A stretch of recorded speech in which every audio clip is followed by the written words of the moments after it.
मेरा नाम सुफियान है। ये बात तब की है जब मैंने अपना कॉलेज ख़त्म किया था और नौकरी करना शुरू की थी, तो मुझे एक लड़की से मोहब्बत हो गई। वो बहुत ही प्यारी लड़की थी।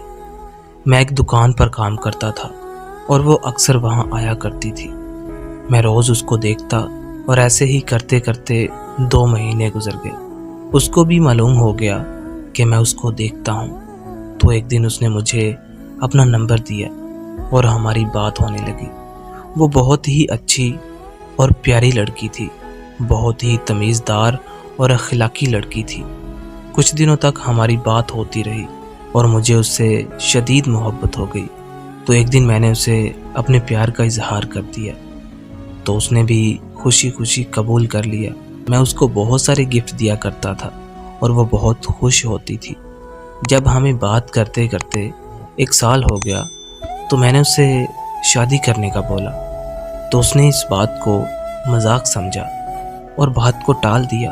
फिर कुछ दिनों तक उसने मुझसे बात ना की। एक दिन मैंने उसे मैसेज किया कि आज के बाद मुझे कॉल या मैसेज मत करना, क्योंकि मैं आपके साथ टाइम पास नहीं करना चाहता और मुझे ऐसा लगता है कि आप मेरे साथ टाइम पास कर रहे हो।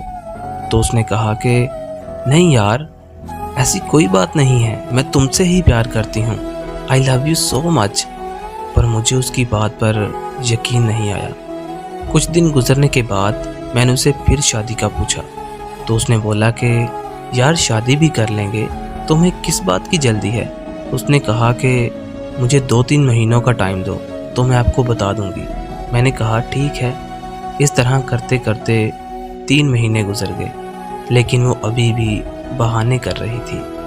तो मैंने उसको बोला कि मुझे लगता है कि तुम मुझसे प्यार नहीं करती और ना ही तुम मुझसे सही तरह बात करती हो।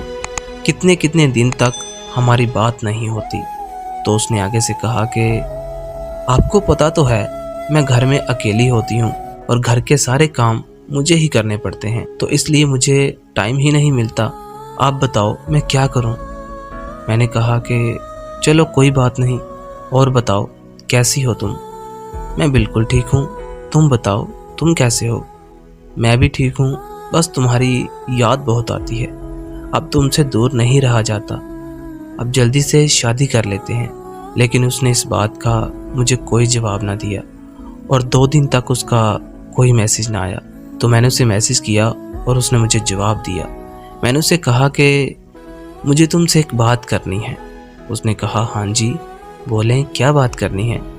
मैंने उसको बोला कि मुझे लगता है कि अब तुम मुझसे शादी भी नहीं करोगी और मुझे ये भी लगता है कि तुम्हारी ज़िंदगी में कोई और आ गया है जिसको तुम पसंद करने लगी हो और उससे तुम शादी भी करना चाहती हो।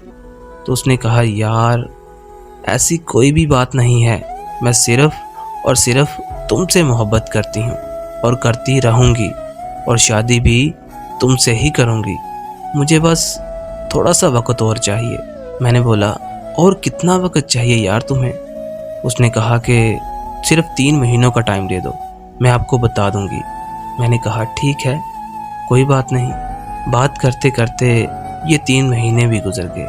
मैंने फिर उससे पूछा, तो उसने गुस्से से कहा कि ये क्या आपने हर वक्त शादी शादी लगाई हुई है, जब वक्त आएगा ना तो देखा जाएगा। इतना कहने के बाद उसने मुझसे बात करना छोड़ दिया। मैंने उसे मैसेज किया लेकिन वो मुझे रिप्लाई ही नहीं कर रही थी। मैंने फिर उसे कॉल की लेकिन उसने मेरी कॉल नहीं उठाई और मुझे ब्लॉक कर दिया। काफ़ी दिनों के बाद अचानक उसका नंबर ऑन हुआ, तो मैंने उसे कॉल कर दी। तो आगे से किसी लड़के की आवाज़ आई जिसने मुझे कहा कि अरे भाई क्या मसला है आपको, आप क्यों इस नंबर पर कॉल करते हो और मेरी मंगेतर को परेशान कर रहे हो। अगर तुमने आइंदा से कॉल या मैसेज किया तो मैं आप पर केस कर दूंगा। मैंने जब उसकी ये बात सुनी तो मेरी आंखों के आगे अंधेरा छा गया और मुझसे कुछ बोला ही नहीं गया। उसने मुझे काफ़ी बातें सुनाई और मैं उसकी बातें सुनता रहा और आखिर पर मैंने उसे कहा कि अरे भाई सॉरी, मुझसे गलती से हो गया, अब ऐसा कभी नहीं होगा, मुझे माफ़ कीजिएगा। और फिर मोहब्बत में हारने के बाद मेरा बहुत बुरा हाल हो गया और यूं एक बार फिर से एक माँ का लाल उजड़ जाता है।